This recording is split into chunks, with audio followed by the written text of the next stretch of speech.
आकाशवाणी भोपाल से प्रस्तुत हैं प्रादेशिक समाचार।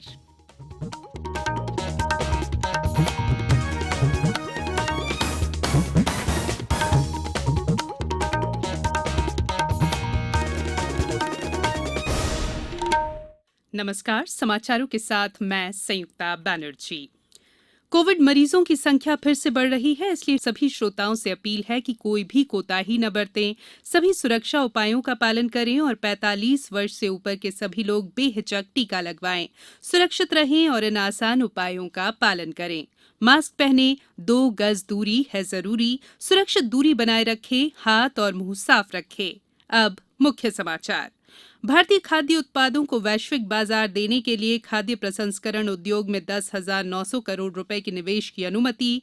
उच्च शिक्षा विभाग को पुनरीक्षित वेतनमान लागू करने की राज्य मंत्रिपरिषद ने दी मंजूरी और प्रदेश में आने वाले दिनों में भीषण गर्मी के आसार। अब समाचार विस्तार से। केंद्रीय मंत्रिमंडल ने उत्पादन से जुड़ी प्रोत्साहन योजना पीएलआई के अंतर्गत खाद्य प्रसंस्करण उद्योग में 10,900 करोड़ रुपए के निवेश की अनुमति दे दी है।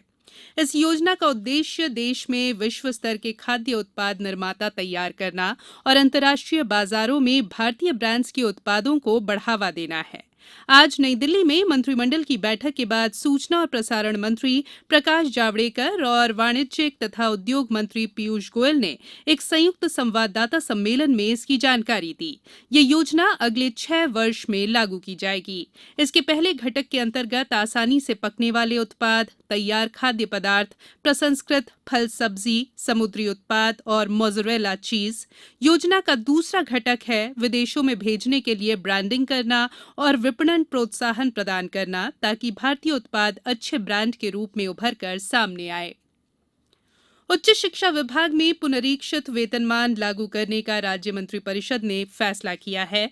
मुख्यमंत्री शिवराज सिंह चौहान की अध्यक्षता में आज मंत्रालय में संपन्न हुई कैबिनेट की बैठक में शहरी आजीविका मिशन का प्रदेश के 29 नगरीय निकायों में विस्तार किए जाने का फैसला भी लिया गया। कैबिनेट में प्रदेश में कोरोना की स्थिति पर चर्चा में कहा गया कि इस बारे में लोगों को अधिक से अधिक संख्या में जागरूक करना जरूरी है। साथ ही वैक्सीनेशन का दायरा बढ़ाने पर भी जोर दिया गया। असम और पश्चिम बंगाल में कल विधानसभा चुनाव के दूसरे चरण के मतदान के लिए सभी आवश्यक तैयारियां पूरी कर ली गई है। चुनाव प्रक्रिया की पारदर्शिता और विश्वसनीयता सुनिश्चित करने के लिए सभी मतदान केंद्रों पर मतदान पुष्टि पर्ची की भी व्यवस्था होगी। कोविड महामारी के मद्देनजर इस बार हर 1,000 मतदाता पर एक मतदान केंद्र की व्यवस्था की गई है। प्रत्येक मतदान केंद्र पर मतदाताओं की थर्मल जांच भी की जाएगी। कोविड-19 से बचाव और सुरक्षित रहने के 3 उपाय। मास्क लगाएं, 2 गज दूरी है जरूरी, सुरक्षित दूरी रखें, हाथ और मुंह साफ रखें। ब्रेक के बाद बुलेटिन में एक बार फिर आप सभी का स्वागत है। भोपाल के पत्र सूचना कार्यालय ने आज कोरोना की दूसरी लहर, बचाव और टीकाकरण विषय पर एक वेबिनार का आयोजन किया। वेबिनार में एम्स भोपाल के निदेशक प्रोफेसर डॉक्टर सरमन सिंह ने कहा कि देश में कोरोना की दूसरी लहर से प्रभावित होने वालों में युवाओं की बड़ी तादाद है। युवाओं को इस विषय पर जागरूक किए जाने की जरूरत है। वेबिनार में राज्य टीकाकरण अधिकारी डॉक्टर संतोष शुक्ला ने बताया कि कल से 45 वर्ष से अधिक आयु के लोगों का टीकाकरण शुरू हो जाएगा। उन्होंने कहा कि अब टीकाकरण में शहरी क्षेत्रों के साथ ही ग्रामीण इलाकों पर भी फोकस किया जाएगा।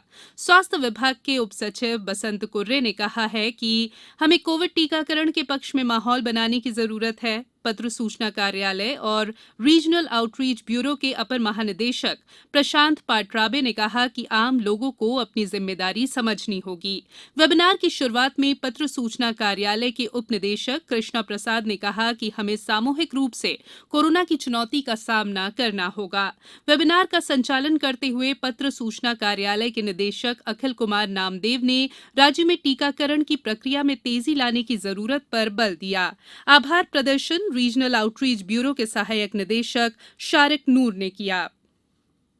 विश्व स्वास्थ्य संगठन ने कोरोना वायरस के स्रोत का पता लगाने के लिए और अध्ययन तथा डेटा संग्रह का आह्वान किया है।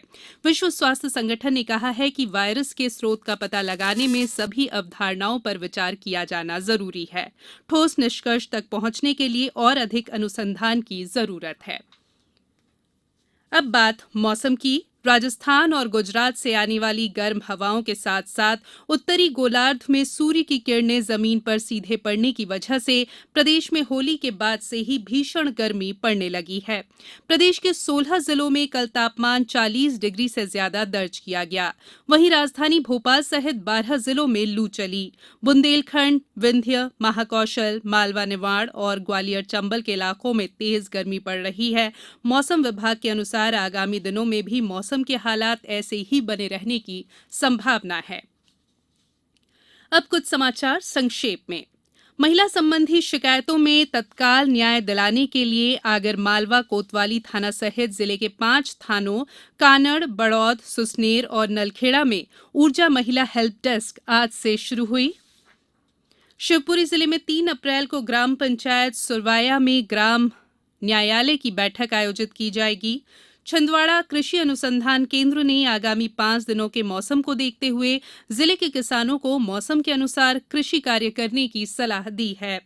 ग्वालियर को हवाई सेवाओं के रूप में पुणे से ग्वालियर की फ्लाइट मिली है। अशोकनगर में आज ब्लॉक कांग्रेस कमेटी के कार्यकर्ताओं ने नगर पालिका द्वारा बढ़ाई गई जलकर और संपत्ति कर के विरोध में ज्ञापन दिया। और माध्यमिक शिक्षा मंडल आगामी दिनों में होने वाली परीक्षाओं को ध्यान में रखते हुए कल से एक हेल्पलाइन सेवा शुरू करने जा रही है। विद्यार्थी या पालक 1800-233-0175 पर कॉल करके परीक्षा संबंधी जानकारी हासिल कर सकते हैं। इस बुलेटिन में फिलहाल इतना ही। अंत में एक अपील, हमेशा ध्यान रखें, मास्क और 2 गज की दूरी, हाथ धोना भी है जरूरी। नमस्कार।